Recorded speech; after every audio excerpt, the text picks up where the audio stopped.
Hi, I'm Selena from Annie's Bookstop of Worcester, and I'm here with Byron Lane. And Byron is an author, playwright, screenwriter, actor, and probably a lot of other things. I don't know. So, for readers unfamiliar with your work, Byron, could you just give us an idea of what it is that you do? Sure. So these days I'm mostly flying the author flag. So I have a new book coming out May 30th called Big Gay Wedding, which is about a conservative mom in a small town in Louisiana. And she runs a rescue farm, and her son wants to come home to the farm and get married with his boyfriend. And she has some resistance to that idea. Before that, I wrote a novel called A Star is Bored, which is inspired by the time that I spent with actress Carrie Fisher from Star Wars. She was Princess Leia, and I was her assistant. Years ago, a friend sent me an email and said, "Hey, do you want to be an assistant to Princess Leia?" And I said, "Maybe." And so I met Carrie, and she hired me, and we had this grand adventure. And I tried to capture the spirit of that in the book A Star is Bored. And then before that, really, I don't know, a mishmash of things, but my main thing was journalism. So I was a television news writer in Los Angeles, and before that, a television news reporter in Las Vegas, and a writer producer type in New Orleans and in Alexandria, Louisiana. So that's kind of a rundown of me. I'm married. I live in Palm Springs. My husband is author Stephen Rowley, who wrote Lily and the Octopus and The Guncle, and we have two dogs, Raindrop and Shirley. Oh, wow. And you missed one other major thing. Is it the play Tilda Swinton Answers Yes. an Ad on Craigslist? That's really been one of the highlights of my life, to be able to do that play. I wrote that play and co-star in it with Tom Lenk, who a lot of people know from Buffy the Vampire Slayer, and he's also famous on Instagram for creating red carpet looks out of garbage. And Tom Lenk plays Tilda Swinton, and I play a depressed guy named Walt.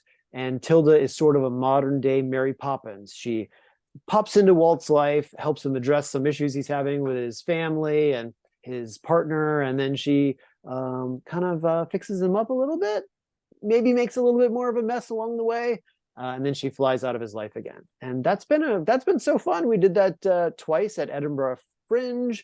We've done sold out shows in New York and San Francisco and Los Angeles. So hopefully we'll get it going again soon and be in a city near you. Great. That's wonderful. So, Thanks. okay, getting back to your new book. Yeah. Okay, Big Gay Wedding. Um, what was the actual inspiration for the Big Gay Wedding? So I had a little gay wedding. This was a couple of years ago. I had testicular cancer. I had a recurrence, actually. I had it first in 2015, and then it came back in 2020. And so I was going through chemo for that, and then COVID happened. So the world just got smaller and smaller. And my partner Stephen and I, we had talked about getting married for a while. And since I had a book coming out, also on top of all the other drama, A Star is Bored was coming out, and I thought, you know what, I'm going to propose to him in the back of this book. You don't publish a book every day. Let's see what happens. And so I wrote, "Will you marry me?" in the back of the book. And then when it arrived, I showed it to him, and he said yes. And because of COVID and because of chemo and me being sensitive to infection and all that stuff, we had a small wedding, and we rented a house out here in our hometown of Palm Springs, and it was a really cool place. It hadn't been touched since the 60s. So it was all that old classic mid-century modern stuff, like cool wallpaper everywhere, color everywhere. And so it was just us and our best friend Erin, who was our officiant, and we knocked it out of the park. But then I thought to myself, when it came time for me to write another book, what could this be about? And so our little gay wedding was on my mind, and I thought, well, what if we had a big gay wedding? And I'm from the South. I'm from Louisiana, just north of New Orleans, and it's kind of a rural area. And I thought, well, what if a big gay wedding came to town? And so that's where I got the idea for this book. Wow, that's great. Mm. So, um, what can readers, um, actually, what do you think draws readers to these kinds of books?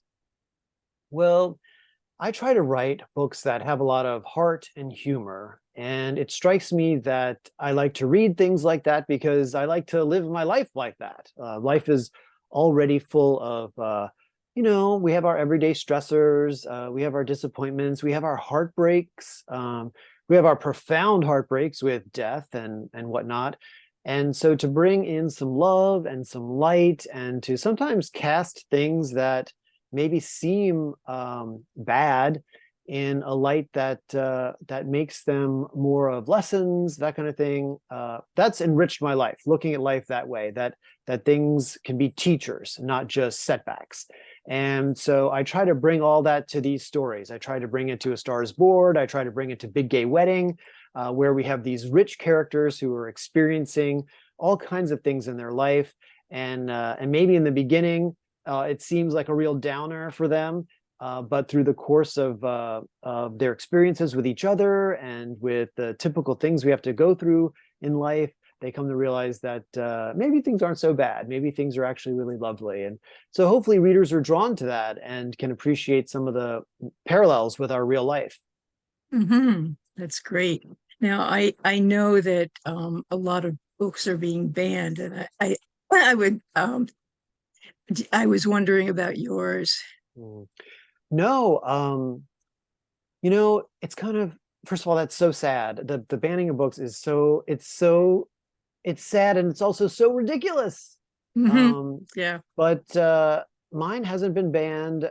Maybe I'm not popular enough or big enough, that kind of thing. Maybe it just hasn't been on the radar of people who are trying to censor other people. But sometimes right. I have this reaction sometimes of like, well, come on, like let's do it, let's get into it.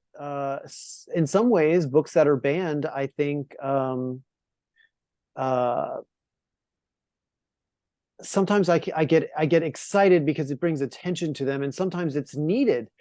Sometimes I'm all for a little controversy and all for a little bit of conversation about what it is that people are trying to hide from people. And there are many famous and successful authors and writers who say, is it Stephen King? He might be one of them, who says, get a list of banned books and go read them. See what people are trying to keep from you. So I've Yeah, not been banned, but I'm open to it because I'm open to having a conversation about what the heck's going on. right. Now, your book isn't out yet, is it? That's right. It's out on May 30th. So it's May almost time. 3 weeks 30th. away. 3 weeks away. Yeah. Okay, that's great. Okay. Now, what kind of research did you have to do for this book? Hmm. So mostly I'm drawing from lived experience. So there are characters in Big Gay Wedding who they're not exactly like people I know in real life, but they are whispers of people I know in real life. So I've met people who are homophobic. I know people who are homophobic and have them in my family. And I know people who start homophobic and then have their minds opened. And there are other characters in the book, like there's a grandfather who is wise even beyond his older years. And he lives in a nursing home where they all watch Glee. So you've got characters like that who are rich and funny and bring humor. And those are all the kind of people who I know from my time growing up in the South.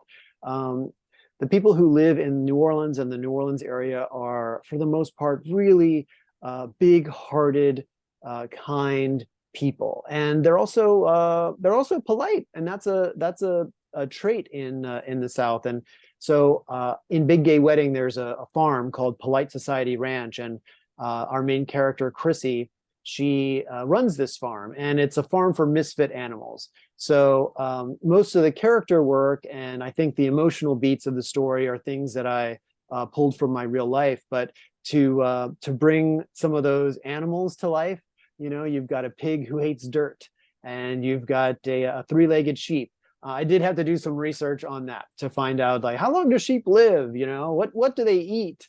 That sort of thing. So there was definitely some research in that department. The sheep to turn blue. Yes, yes. And that actually is a friend of mine. who grew up on a farm, told me that story, that she Oh, really? accidentally washed the sheep with woolite, and I was at a dinner party, my husband and I, and when we left, we were both like, I'm using that, I'm using that. So it was a little bit of like, it just felt like it was something really special that we heard. And so I'm so glad I got to put it in the book. That's great. So, so you really you didn't have to do very much research. It was all kind of things that you really knew already. Yeah, well, yes. This is not a story that involves a lot of science or I don't know, math or whatever. It's not sci-fi. So it was really human relationships. So what's it like for a son? I'm a son, to be in conflict with his parents about being gay. I'm gay, so I relate to that. To have grandparents who surprise you sometimes with their progressive views. That's an experience I can relate to. So I took a lot of lived experience and brought it in there. But there were times where I was writing and I thought to myself, oh my gosh, like, do horses eat hay? How many farm hands does it take to trim the feathers on a macaw? Sometimes things like that pop up and I have to turn to Google. Or I'm also not afraid to email folks. So I emailed some people who ran farms and sheep farms, and I tried to do some research on wool. Like, I thought for a moment maybe this is a family that would sell wool. So the research came in that way, of course. Ah, okay. Well, that's great. So, what was the biggest challenge that you had in writing and putting out The Gay Wedding? Well, I mean, the hardest part of writing is sometimes writing. Sometimes the hardest part is just sitting down at the desk and watching the clock go by and staring at a blank page. So sometimes it takes patience with myself. It means going for a walk, getting some ideas. Sometimes going for a drive can help get the creative juices flowing. And so that's the challenging part. And of course, the writing process, then you're challenged to write it. That's its own thing that requires discipline. And then there's the challenges of editing. So you get your notes from your friends and your family and your publisher, and you try to craft something that is maybe rough around the edges into something polished and beautiful. And so those are all the things that I found difficult. The parts related to character development are usually pretty fun. Like, I loved spending time with Barnett, the young man who's going home to tell his mom that he wants to get gay married on her farm. And I loved spending time with Ezra, Barnett's partner, who's going to be his groom in their big gay wedding, and the grandfather and the mother. And so I enjoyed all that part of it. The hardest part is sometimes waking up and drinking your cup of coffee and saying, all right, let me knock out 500 words. Mhm. Okay. So, was there one character that you really loved or hated the most in your book? Mm. Well, there are some townsfolk in the book who don't appreciate the big gay wedding being in town. I can't say that I hate them exactly, but they're not my Yeah. favorite. I really enjoy the character Ezra, who's one of the grooms, and he's a little bit. Do people still say new age? I don't know. He's a little bit like that. He's a little bit like interested in how we're connected to each other. He's interested in ways to communicate that are maybe non-traditional. So, like when a kid is crying on the farm, he instead of just going out with what's wrong, he'll say, what color does your body feel right now? Is it red and angry and blue and sad, or green and peaceful? And I really appreciate all that stuff. I think it's fun to think outside the box. I think it's fun to look at things in a different way. And so in those ways, I really appreciate Ezra. That is very interesting. Yeah, totally different type of character. Mhm. Yeah. Okay. Um, so what can we expect from you in the near future?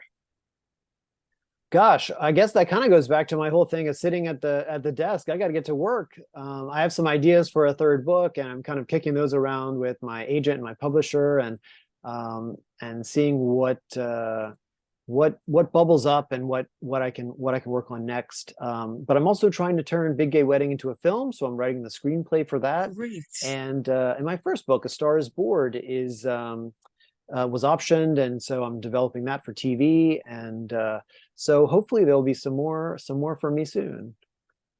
Wonderful. And the A Star Is Born is based on Carrie Fisher, is it? Yeah, it's inspired by my time with her. So I tried to take that really special experience and capture it on the page. I started working for her in 2011, and then I left in 2014, and she died in 2016.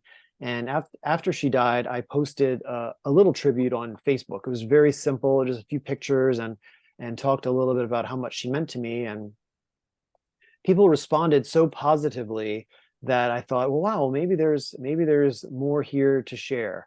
So I got to work, and so I wrote A Star Is Born, which is about this celebrity assistant who needs a hero. Really, he needs a hero in his life. He was a fan of this film franchise called Nova Quest, which is a little bit like Star Wars.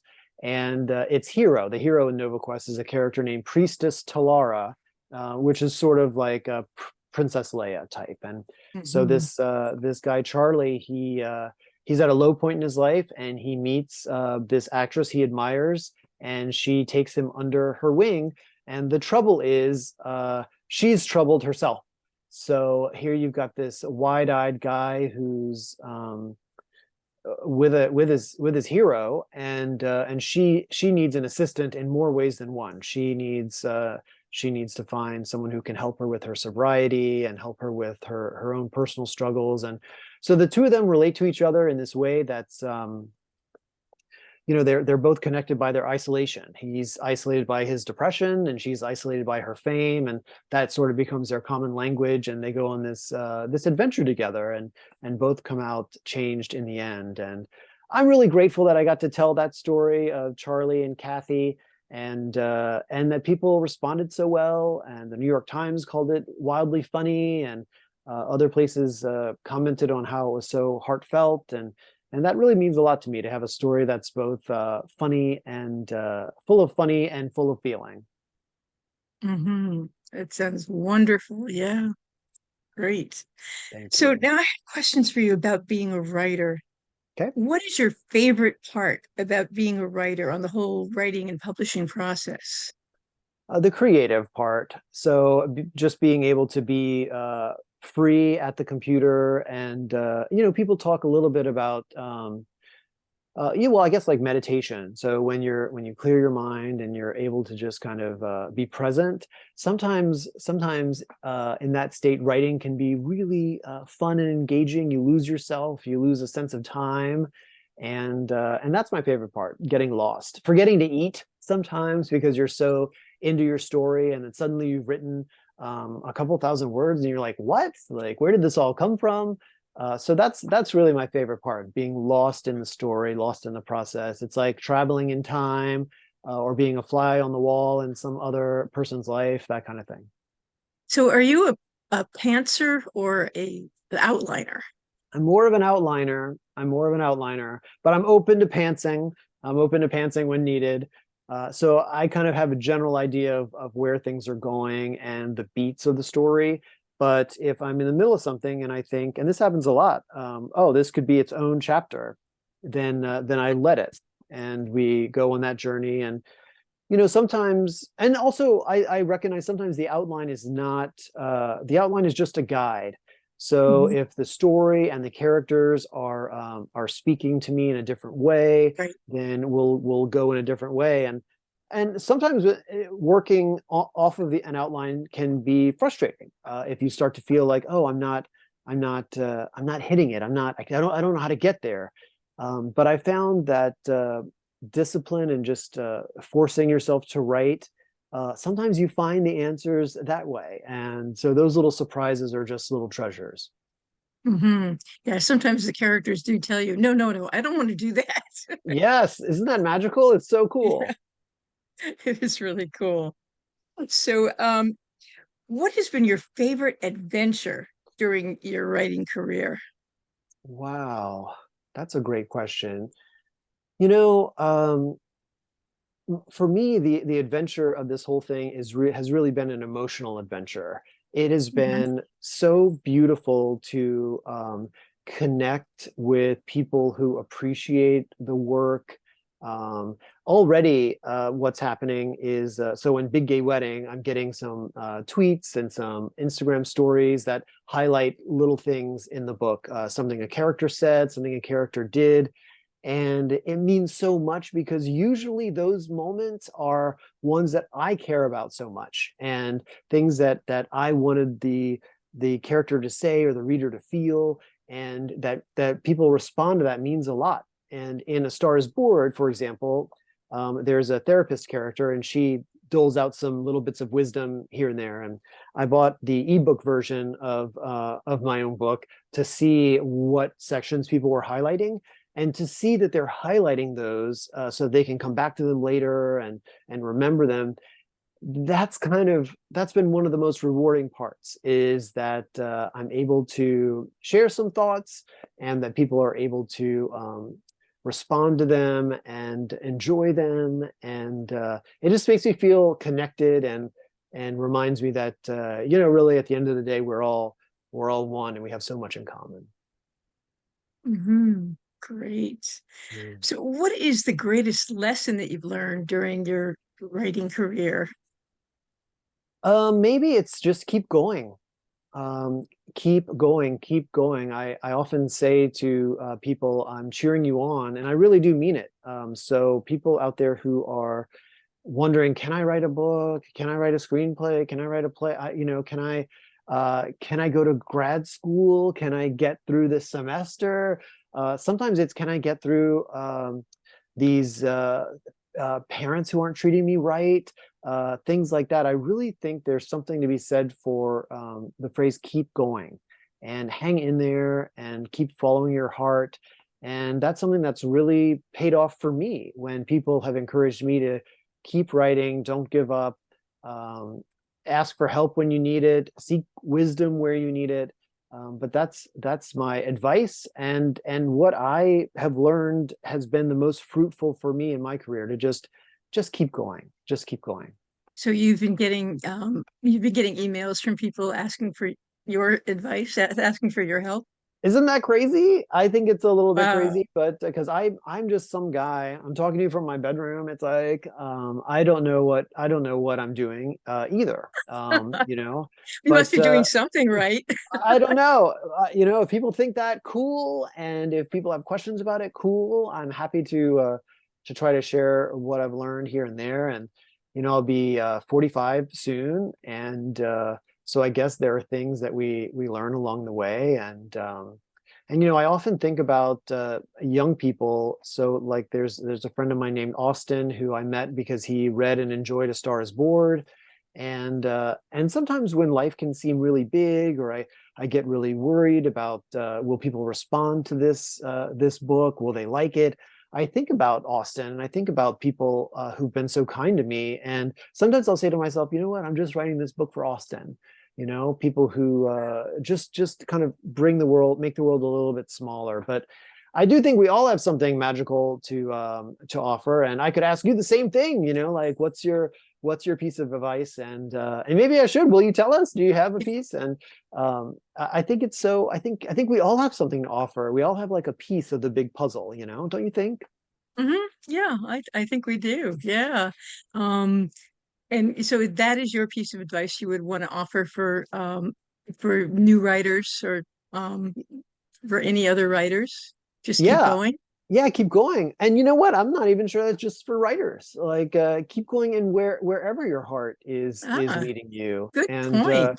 yeah, whether it's through your schooling, a relationship, dynamics within your family, career, spiritual stuff, keep going, keep going. There's more to explore. And like I said, it does, especially lately, life has felt like um, we don't have the full picture. We don't have all the information. We're learning every day, quantum physics, blah, blah, blah. And so we have all these little pieces, but we don't have the big one. And I think the more we can connect and contribute to the discussions that we're having with each other, the more beautiful the picture becomes. And so keep going, keep getting those puzzle pieces, put it all together, and let's share it and see what it looks like in the end. That's wonderful advice. I love Mm, it. So, thanks. are there any groups, clubs, or organizations that might have helped you that you'd recommend to others? Gosh, I mean, so many wonderful organizations are out there helping people every day. I would say uh, one thing that's helped me the most in life is therapy. So I've been so lucky to find really beautiful, helpful, smart, caring therapists in my life. And you know, therapy is not for everyone, and every therapist is not for everyone. So sometimes it takes a minute to find someone who is right for you. Hmm. And you know, something lately that's been really lovely for me is TikTok. I love TikTok. And sometimes in the feed you can get everything from like a music video to a comedy thing. Sometimes you'll see parents who are trying to navigate caring for their elderly parents with dementia. But also you find like some philosophy and some therapy and some smart outlooks on life. And all of that to me has just been enriching and has helped me cope with my own stresses in life and that kind of thing. So find a good therapist and get help if you need it. That's very important. I think Mhm. it's sometimes more important than getting some of the groups together. Oh, Yeah. yeah, yeah, I think so too. You know, mental health care is healthcare. It's really important, and kind of paying attention to how we think is essential. Yeah. And a lot of people do need health care, mental health care these Yes. days. It's so important. Mhm. Okay, now I have questions about you as a person. Okay. What is one thing that most people don't know about you, don't realize about you? Hmm. Well, I'll share one little quirky thing is that I kind of like reading about and hearing about extraterrestrial stuff. So I'm reading this book right now called Abduction, which I think came out in the 90s. It's an old book. It's so old that I can't get the audio version, although I've been trying. So that's kind of, I don't know, that's one weird, quirky little thing about me. Does that count? Yes, sure it does. All right. Absolutely. Okay. This is a hard one. Okay. What question do you wish interviewers would ask you, and what would your answer be? Hmm. Well, that's a great one. I mean, I did kind of already ramble a little bit about therapy, but if you were to ask me who is a person, a philosopher, or a therapist, or a self-help person who's been helpful to me, I would recommend this lady whose name is Byron Katie, and she and I have the same name, but uh, but she's been around for years and years and years, and she's her theory on looking at life, which is really just to ask questions about our stressful thoughts, and that's been the most helpful to me.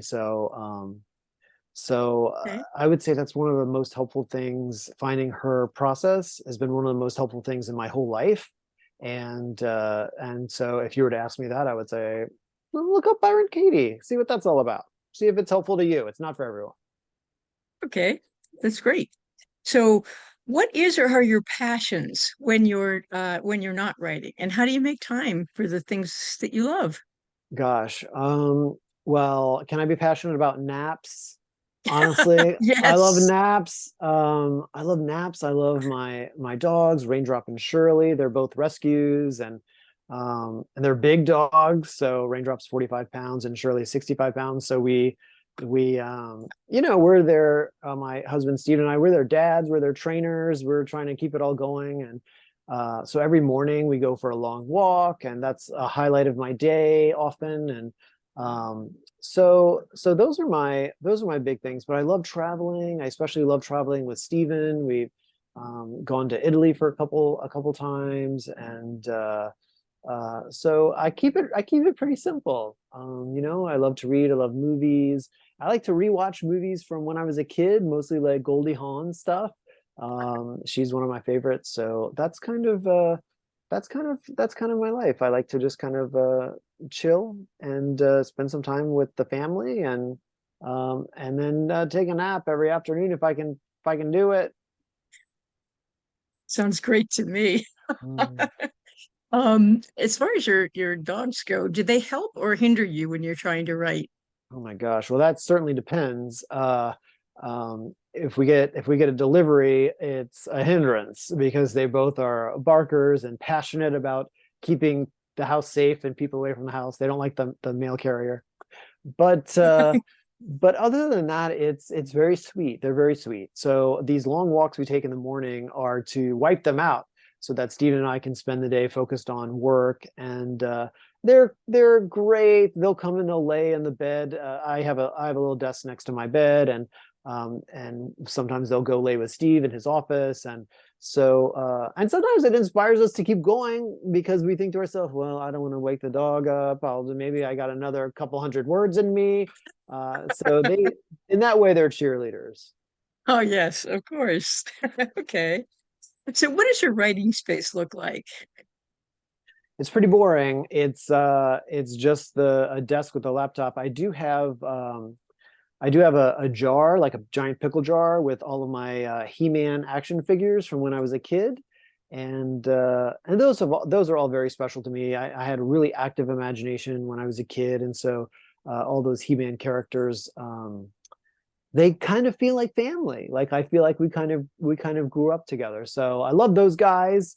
And then I also have a little small framed sticker from one of the airlines. Maybe it's Virgin, but it might be American. That was on a piece of luggage that had Carrie Fisher's name on it from when we were travel together. So um, I used to have this really cool suitcase that I would travel with her, and she bought it for me in Japan. It looked like an old trunk, but all the travel, it really started to fall apart, so I had to get rid of it. And I was sad to have to do that, but they had the sticker on it, and I thought, you know what? I'm going to save this sticker. I'm going to make it meaningful. I'm going to put it in a frame, and so I have that on my desk too.